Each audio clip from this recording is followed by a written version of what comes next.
Assalamualaikum warahmatullahi wabarakatuh. Salam sedulur setanah leluhur. Oke teman-teman, kita kembali lagi ke channel Ngopi Wingit ya. Jangan lupa ikutin terus perjalanan kami, subscribe, like, dan komen. Teman-teman juga bertanya tentang seputar hal goib.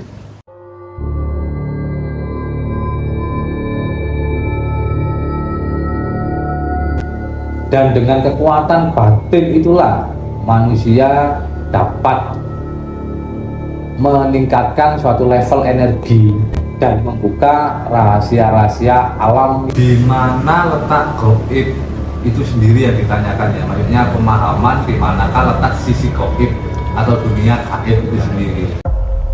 Jadi gini teman-teman, banyak di luar sana teman-teman juga bertanya tentang seputar hal goib. Kita akan mengupas tuntas seputar hal goib ya, bersama Gus Sandi Jadab. Mitos mengatakan, kami mengungkapkan. Kita membahas seputar hal-hal goib, gaib. Nah, goib dan gaib itu sendiri itu seperti apa? Bisa diberikan edukasi kepada saya pribadi dan teman-teman itu di mana letak goib dan gaib itu tersendiri. Di mana letak goib itu sendiri yang ditanyakan ya, maksudnya pemahaman di manakah letak sisi goib atau dunia gaib itu sendiri.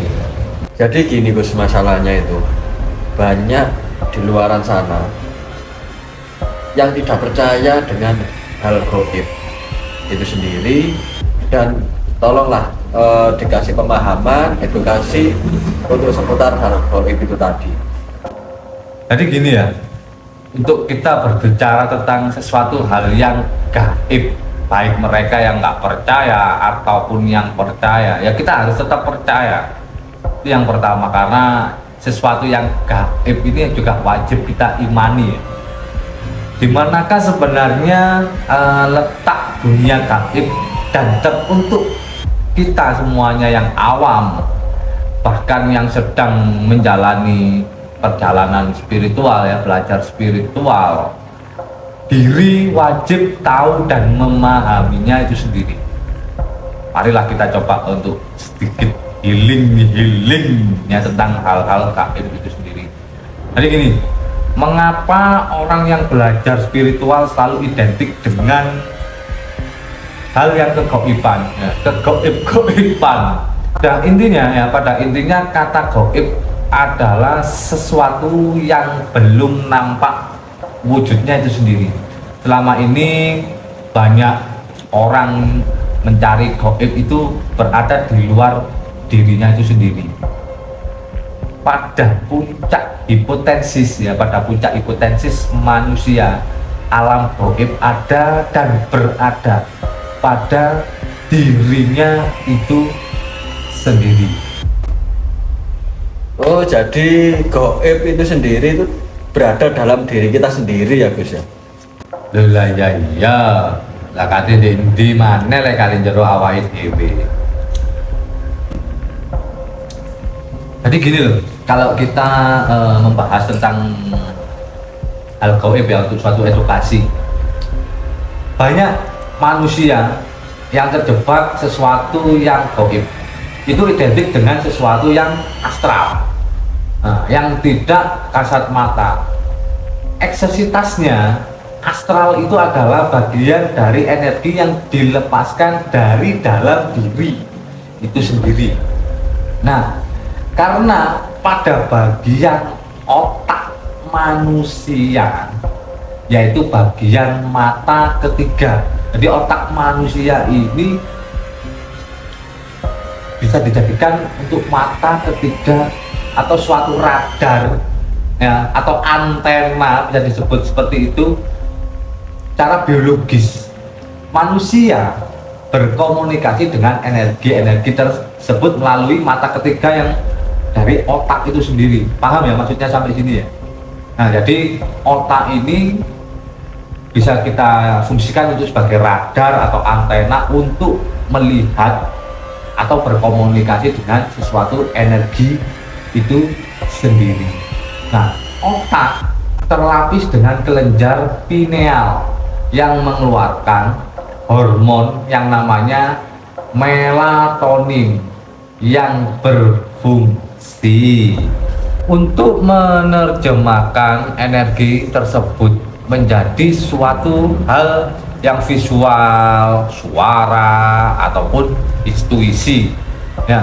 Dan ini sangat melibatkan proses rasa atau batin itu sendiri, dan terkadang juga bisa menjadi halusinasi, pikiran, imajinasi ya, karena semua itu ada di dalam diri kita sendiri, dan semua ini sifatnya gaib ya, sifatnya semua ini adalah gaib. Semua manusia memiliki sisi batinnya ya, karena semua manusia ini memiliki sisi batinnya, dan bila mana batin itu kuat, maka manusia itu sendiri bisa memasuki medan kuantum dan membentuk realita mereka sendiri-sendiri untuk melihat suatu masa depan, atau untuk berpikir tentang masa depan, memunculkan suatu energi melalui suatu imajinasi untuk memikirkan tentang masa depan itu sendiri. Nah, jadi gini Gus, terus gimana kita untuk berinteraksi dan komunikasi melihat hal-hal gaib itu sendiri? Dengan kekuatan batin itulah manusia dapat memiliki kemampuan untuk keluar dari dalam diri dan mempengaruhi alam bawah sadar orang lain. Dan dengan kekuatan batin itulah manusia dapat meningkatkan suatu level energi dan membuka rahasia-rahasia alam yang selama ini belum mereka ketahui atau belum terungkap ya. Dan dengan kekuatan batin manusia dapat membuat suatu perubahan-perubahan bagi dirinya itu sendiri. Nah, seperti energi, penyembuhan, pengobatan, terus transformasi mental menjadi seorang yang empat ya, dan lain-lain. Misalnya menuju ke dunia natural, spiritual. Tapi kita di sini juga harus memahami ya. Kita harus bisa membedakan, memilah-milah mana sisi agamis, mana supranatural, mana spiritual. Karena ketiganya ini berbeda. Jadi seperti ini. Seorang yang agamis itu belum tentu dia supranatural. Dan supranatural pun belum tentu agamis, bahkan spiritual.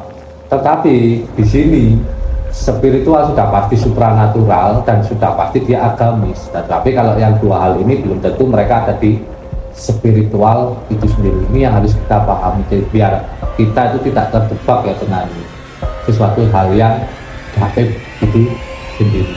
Oh, jadi beda ya Gus ya, antara agamis, spiritual dan supranatural itu ya. Beda banget. Untuk mewakili dari teman-teman, ini pertanyaan yang terakhir ya. Jadi apakah kekuatan batin itu sendiri? Batin manusia serta pikiran sadar adalah suatu hal ya, yang abstrak dan letaknya ada di dalam diri manusia itu sendiri.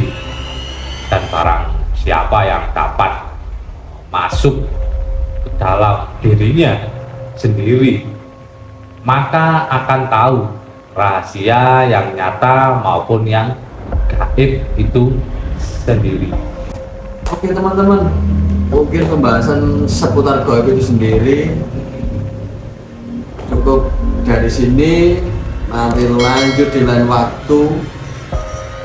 Saya pribadi dan tim Ngopi Wingit bersama Gus Sandi Jadap, kita semua terima kasih. Assalamualaikum warahmatullahi wabarakatuh.